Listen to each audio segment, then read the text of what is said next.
வணக்கம் மக்களே, இந்த வீடியோவில் என்ன பார்க்க போகிறோன்னா ரேஷன் கார்டு குறித்த ஒரு புதிய அப்டேட் வந்திருக்கு. அது என்ன அப்படிங்கிறத பற்றி தான் இந்த வீடியோவில் பார்க்க போகிறோம். நம்ம சேனலுக்கு யாராவது புதுசாக வந்திருந்தீங்கன்னா மறக்காமல் நம்ம சேனலை சப்ஸ்கிரைப் பண்ணி பெல் ஐக்கானை கிளிக் பண்ணிக்கோங்க. இந்த வீடியோவுக்கு ஒரே ஒரு லைக்கை மட்டும் கொடுத்துருங்க. வாங்க வீடியோக்குள்ளே போகலாம்.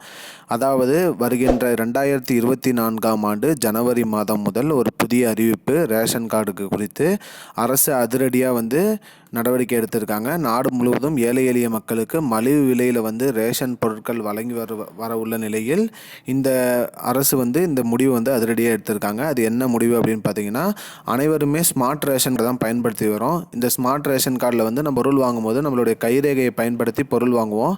அதில் ஒரு சில பேருக்கு கைரேகை சரியாக பிரிண்ட் ஆகாதனால மறுபடியும் லைனில் வாங்க, அந்த மாதிரி இல்லை கைரேகை விழலை நீங்கள் அடுத்த டைம் வாங்க அந்த மாதிரி அனுப்பிச்சி விட்ருவாங்க.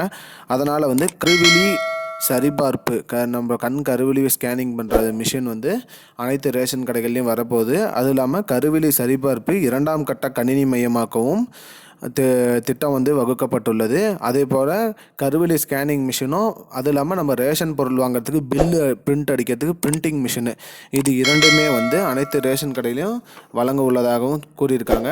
வருகின்ற 2024 ஜனவரி மாதம் இத்திட்டத்தை தொடங்கி வைக்கிறாங்க.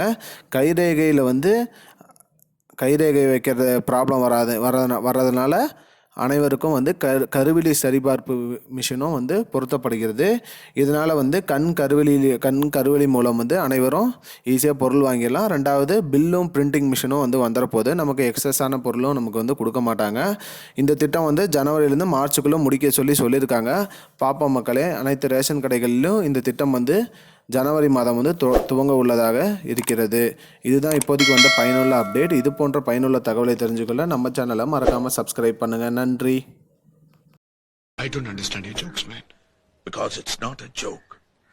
முன்ன பின்ன தெரியாத ஒரு பையனுக்காக விடுற அந்த மனசு இருக்க, அதான் கடவுள்.